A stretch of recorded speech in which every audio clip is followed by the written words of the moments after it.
Good morning छात्रों।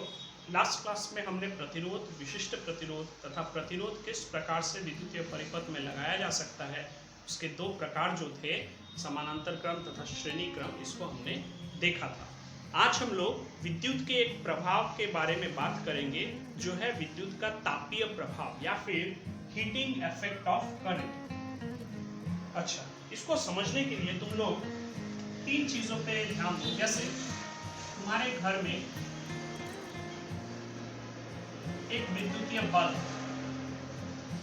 ये क्या है? एक विद्युतीय बल्ब है। तुम लोग देखते हो बल्ब के यहाँ पे एक तार रहता है, ठीक है। और इस बल्ब को जब तुम लोग तार से कनेक्ट करते हो, प्लस तथा माइनस तार से इलेक्ट्रिकल प्लग में लगाते हो, तो ये क्या करता है? जलने लगता है, ग्लो करने लगता है। तो इससे निकलता है प्रकाश। और अगर तुमने कभी चलते हुए बल्ब को या बल्ब जस्ट स्विच ऑफ करने के बाद बल्ब को थोड़ा अगर हाथ लगाए हो या जलते हुए बल्ब के करीब हाथ ले गए हो या उसके ग्लास पे हाथ दियो, तब तुम देखोगे इसको प्रकाश तो रहता ही है, प्लस इसमें ताप भी रहता है कि नहीं? ठीक उसी प्रकार तुम लोग घर में या दुकान में, लॉन्ड्री के दुकान में देखे हो कि कपड़ों को प्रेस किया जाता है। प्रेस किस चीज से किया जाता है? इस्त्री से। इस्त्री कैसा होता है? कुछ इस प्रकार का होता है देखने में,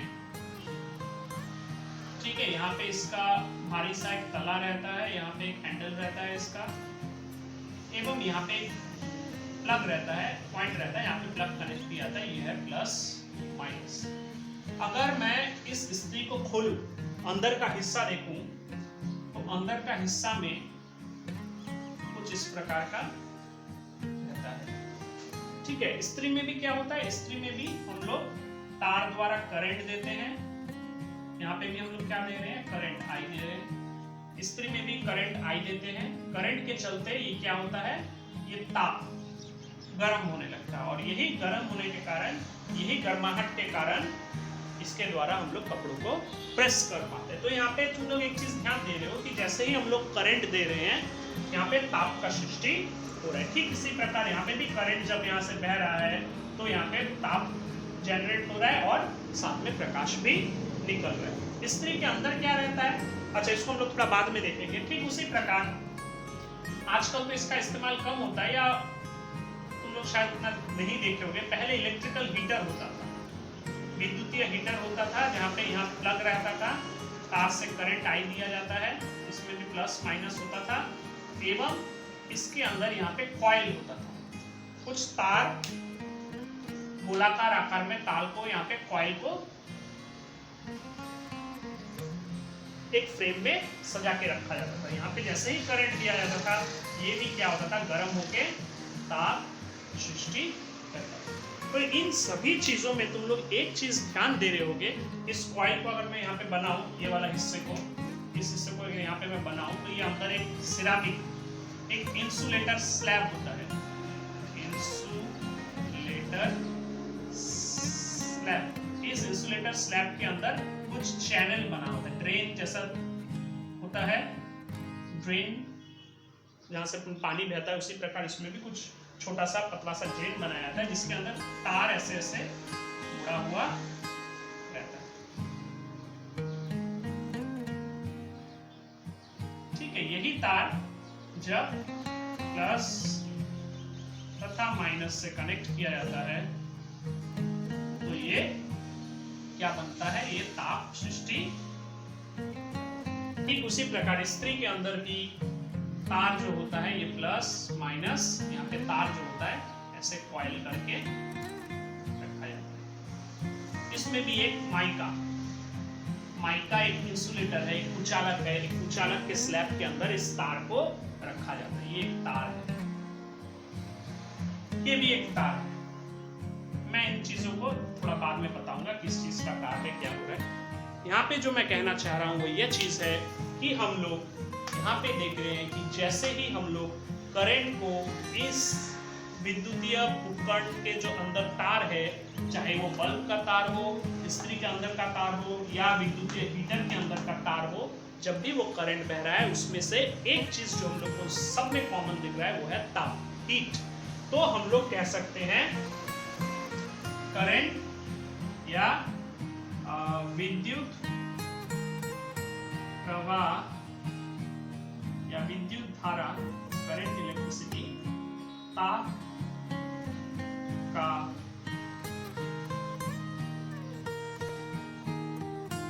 को जनरेट कर, विद्युत धारा ताप को जनरेट कर रही है और इस घटना को भी, इस प्रभाव को भी विद्युत का तापीय प्रभाव कहते हैं। इस प्रभाव को ही विद्युत का तापीय प्रभाव कहते हैं। और देखा गया है, अगर मैं H बोलूं विद्युतीय ताप, I को बताऊं, जो हम लोग जानते हैं I क्या है, करंट है या विद्युत धारा है,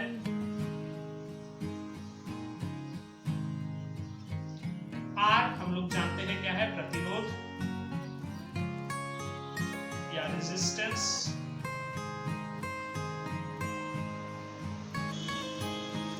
तथा यहाँ पे T को मैं समय या टाइम कह रहा हूं।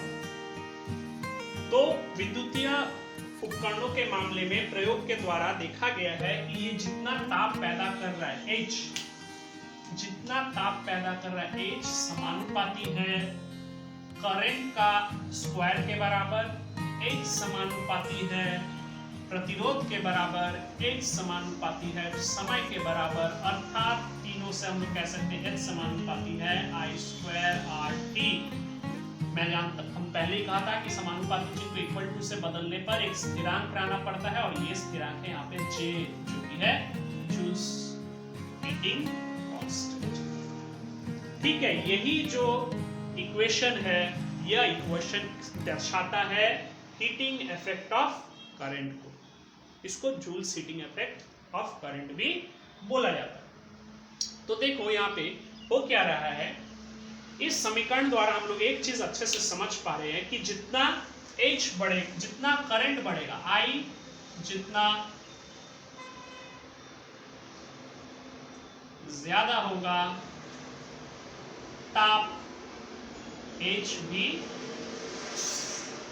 ज्यादा होगा।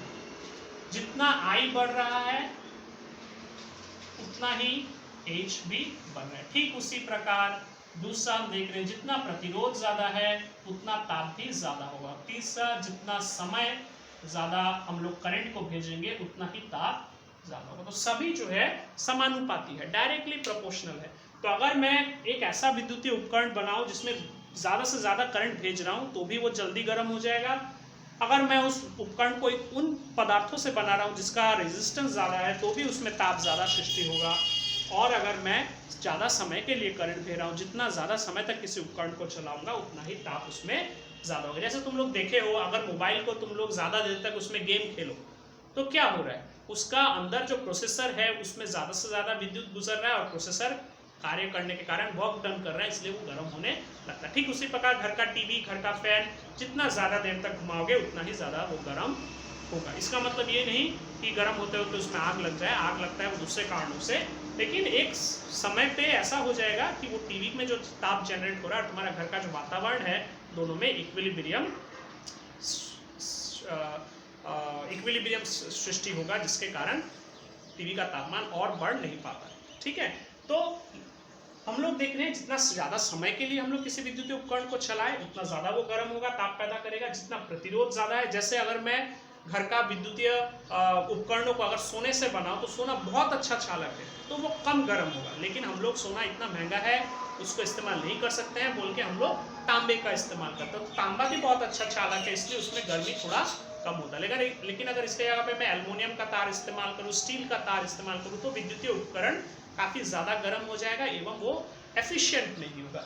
तो हम लोग प्रतिरोध को भी कम रखने का कोशिश करते हैं ताकि ताप ज़्यादा ना हो, और करंट भी जितना ज़्यादा हम लोग देखें जितना ज़्यादा करंट खाने वाला या करंट कंज्यूम करने वाला उपकरण है वो उतना ही ज़्यादा गर्म हो जाता है, जैसे टीवी हो गया, फ्रिज हो गया इत्यादि। ठीक है, लेकिन हमेशा ये चीज़ हमारे लिए लाभदायक ना हो ऐसा नहीं है। हालांकि अगर रेजिस्टेंस ज़्यादा होता है किसी वस्तु का तो वो कम एफिशिएंट होता है, वो ज़्यादा से ज़्यादा बिजली खाने वाला होता है, कंज्यूम करने वाला होता है, तथा वो हीट लॉस, ये जो हीट ताप निकल रहा है ये क्या है, लॉस।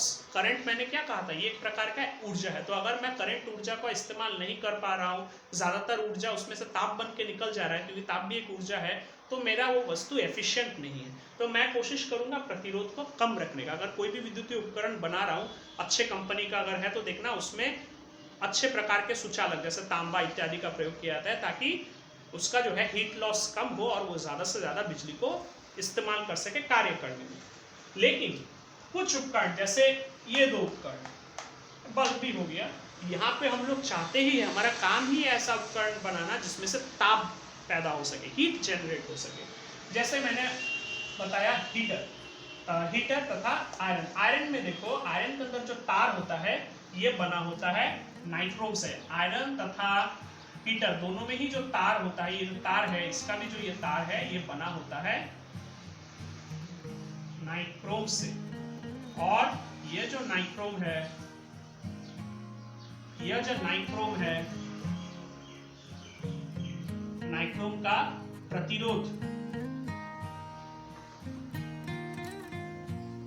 ज्यादा होता है। आर जो है ये काफी ज्यादा होता है। तो आर ज्यादा होने के कारण क्या होता है, थोड़ा सा करंट भेजने पर ही, जब हम लोग इसमें से करंट भेजते हैं, इसमें H जो है, ताप जो है ज्यादा बनने लगता है। और यही ताप का इस्तेमाल हम लोग खाना पकाने में तथा कपड़ों को प्रेस करने में करते हैं। तो देखो यहाँ पे हम लोग जानबूझ करके ऐसा उपकरण बना रहे हैं जैसा उसमें ऐसा तार लगा रहे हैं, नाइक्रोम का तार, जो कि क्या हो, ज्यादा प्रतिरोध ज्यादा हो, जिससे कि उसमें ताप भी बहुत ज्यादा सृष्टि। ठीक है। बल्ब में क्या हो रहा है, बल्ब में भी जो तार होता है ये तार बना होता है टंगस्टन धातु का। ठीक है, ये जो इसको कहते हैं फिलामेंट, और ये फिलामेंट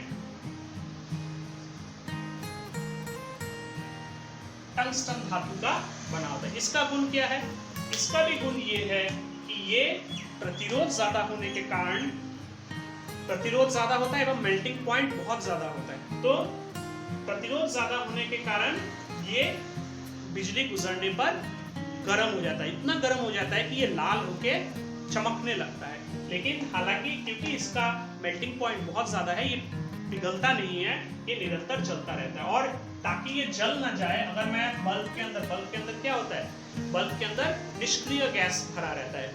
ठीक है, जैसे नियॉन हो गया, आर्गन हो गया। अगर निष्क्रिय गैस नहीं भरा होता, अगर मान लो इसके अंदर ऑक्सीजन मौजूद रहता, तो ये जल के क्या होता, ये टंगस्टन भी जल के गिर जाता। इसलिए बल्ब के अंदर हमेशा ध्यान रखना निष्क्रिय गैस भरा रहता है, तथा जो धातु इस्तेमाल किया जाता है वो है टंगस्टन, जिस धातु का ये फिलामेंट बना होता है, जिसका मेल्टिंग पॉइंट काफी हाई होता है, जिसके कारण ये बिजली जाने के कारण, प्रतिरोध ज्यादा होने के कारण गर्म होके जलने लगता है। लेकिन ऑक्सीजन ना होने के कारण बल्ब के अंदर ये जल के गिर नहीं आता, टूट नहीं जाता, ये निरंतर जलता है। तो ये है कार्यविधि बल्ब का, इस्त्री का तथा हीटर का। तुम्हारे किताब में भी ये दिया हुआ है, तुम लोग इसके कार्यविधि को अच्छे से किताब से पढ़ोगे तथा एक क्लास नोट रेडी करोगे। और विद्युत का तापीय प्रभाव को भी अच्छे से पढ़ के ये फॉर्मूला याद रखना। इसके ऊपर सवाल भी आता है, मैं बाद में ये सब सवाल लेके स्कूल में डिस्कस करूंगा, तुम लोग इसको भी रेडी करोगे। तो तुम लोग देखो, ये विद्युत का तापीय प्रभाव के कारण ही हम लोग इन उपकरणों को बना पा रहे हैं एवं इसका इस्तेमाल कर पा रहे हैं। तो यहाँ तक था तुम लोग का विद्युत का तापीय प्रभाव तथा विद्युत के तापीय प्रभाव को इस्तेमाल करके कुछ उपकरण। अब हम लोग चले आते हैं एक दूसरा टॉपिक जो तुम्हारे किताब के एंड में दिया हुआ है, लेकिन हम लोग यहीं पे इसको देखेंगे क्योंकि ये विद्युत से संबंधित ज्यादा है।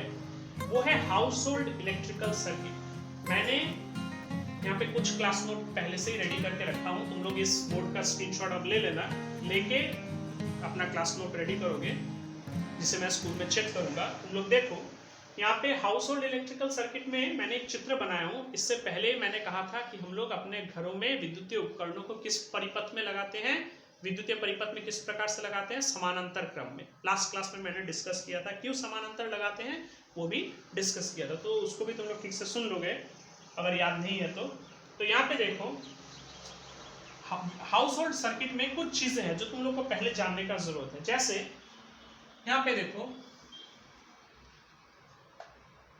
हमारे घर में तार रहता है, हम लोग देखते हैं हमारे घर में वायरिंग किया हुआ रहता है।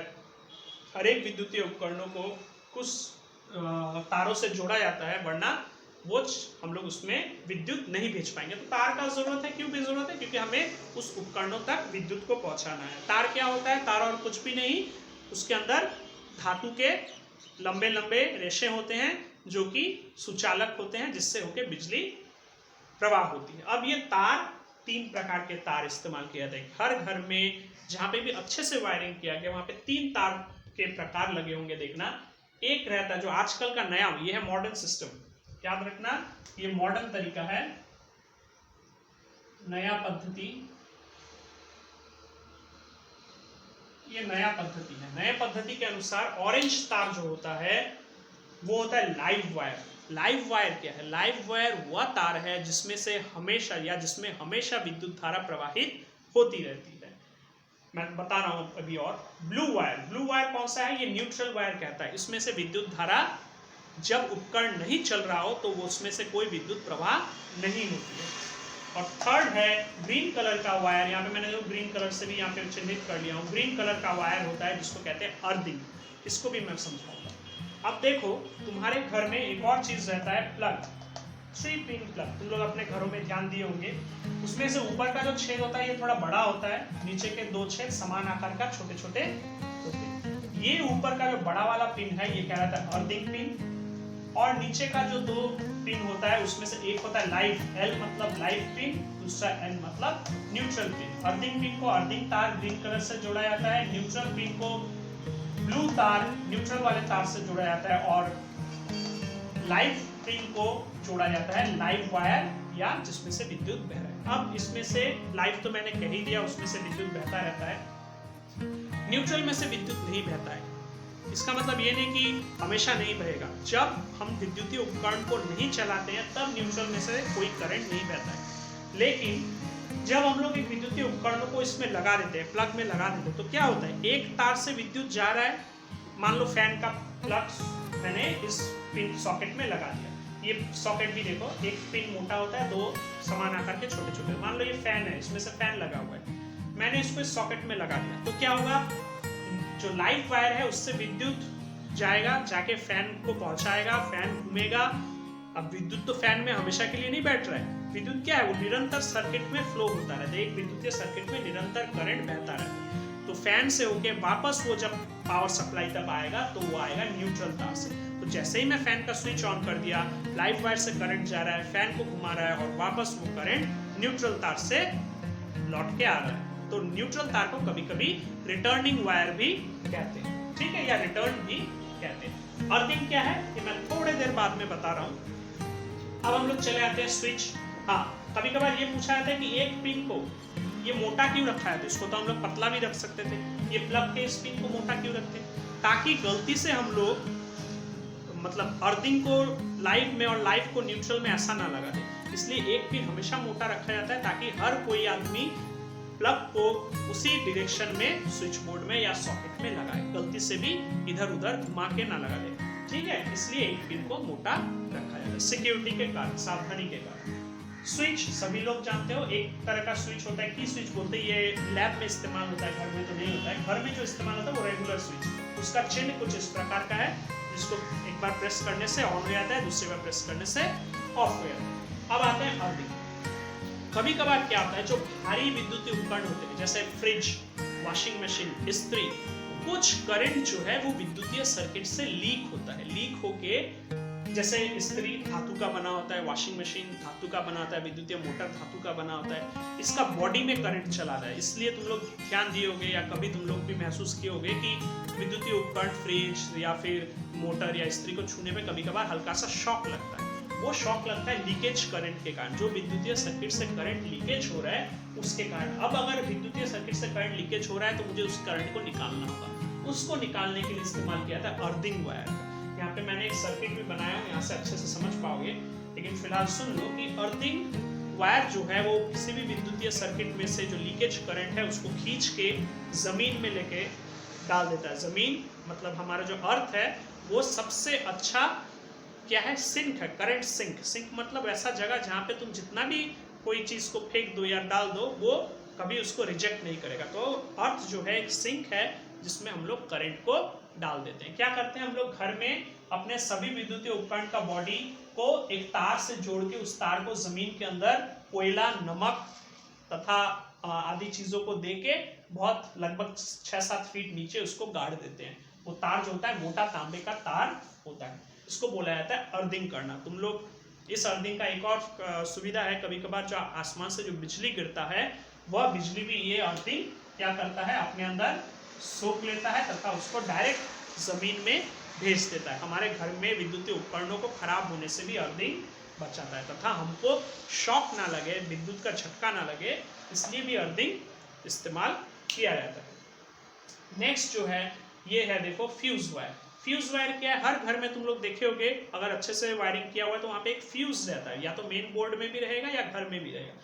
ये फ्यूज जो होता है ये टिन तथा लीड धातु को मिला के एक फ्यूज वायर से बनाया जाता है, जिसका रेजिस्टेंस क्या होता है, हाई होता है, लेकिन मेल्टिंग पॉइंट जो होता है, रेजिस्टेंस हाई होता है लेकिन मेल्टिंग पॉइंट जो होता है वो लो होता है।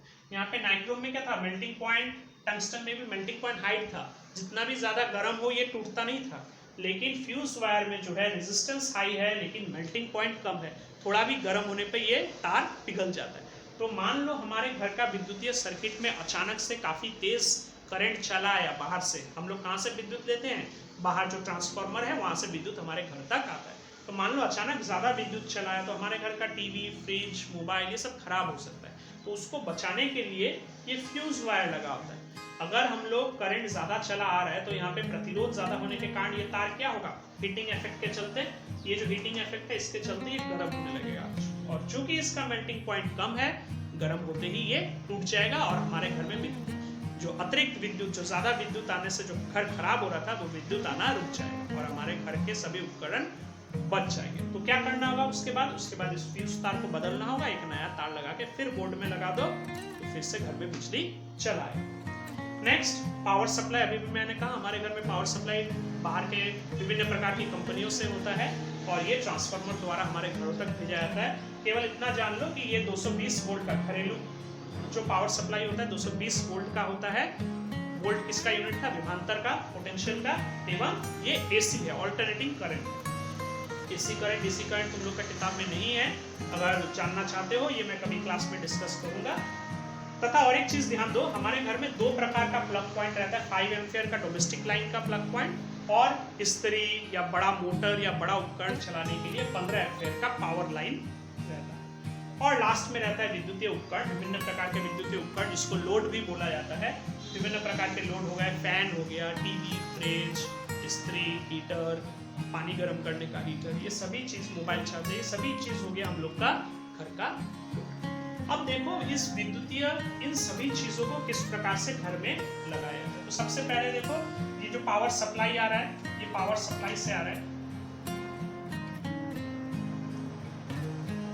सप्लाई कहां से आता है, किसी विद्युतीय स्टेशन से, पावर स्टेशन से।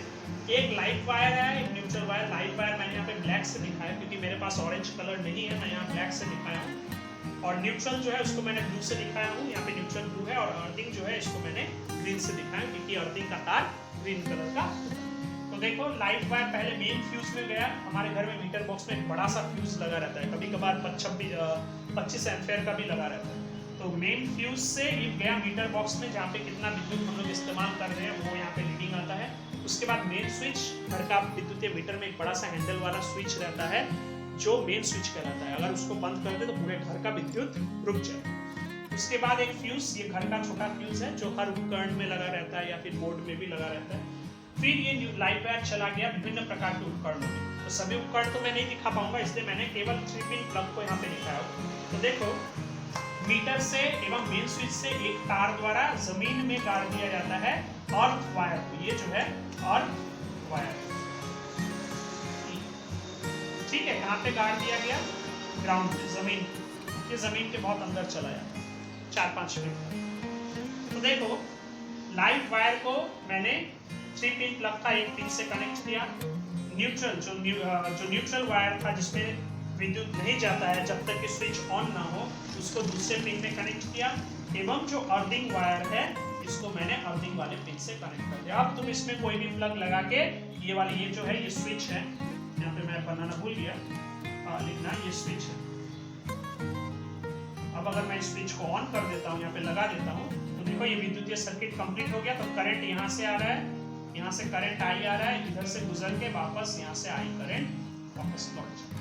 तो न्यूट्रल वायर में तब तक करंट नहीं रहेगा जब तक विद्युतीय सर्किट कंप्लीट ना हो, पूरा ना हो, मतलब जब तक ये क्लोज ना हो। क्लोज सर्किट मतलब जिसमें से विद्युत सभी कनेक्शन किया हुआ है, स्विच भी ऑन है और करंट भी उसमें से गुजर रहा है। और ओपन सर्किट मतलब स्विच खुला हुआ है, ऑफ है और उसमें से करंट नहीं गुजर रहा है। तो ये वाला वीडियो काफी इंपॉर्टेंट था। तुम लोग मेरे इस वीडियो को 3 बार 4 बार सुनना, मेरे हर एक बात को अच्छे से ध्यान से समझना और अपना क्लास नोट रेडी करोगे, क्योंकि बोर्ड में मेरे पास यहाँ बहुत छोटा सा बोर्ड है जिसमें मैं इतना कुछ नहीं लिख सकता हूँ, इसलिए मेरे बातों को सुन के, हर एक लाइन को ध्यान से सुन के अपना क्लास नोट रेडी करोगे। ये देखने में तुमको एक छोटा सा टॉपिक लग रहा होगा, जो 2 टॉपिक लग रहा होगा, जो एक छोटे से बोर्ड में कंप्लीट हो गया, लेकिन ये बहुत बड़ा पोर्शन है। तुम लोग इसको बार बार सुनोगे, सुन के अपना क्लास नोट रेडी करोगे। एक बात मैं बता दूं, तुम लोग अभी जो कोविड-19 का इन्फेक्शन चल रहा है, फैल रहा है, उसके चलते तुम लोग घर में रहना, सुरक्षित रहना। मेरा ये सभी वीडियो केवल तुम लोग के सुविधा के लिए बनाया जा रहा है और उम्मीद करता हूँ तुम लोग इसका लाभ उठाओगे, सुरक्षित रहोगे। स्कूल खुलने तक हम लोग इसी तरीके से अपने पढ़ाई को जारी रखेंगे।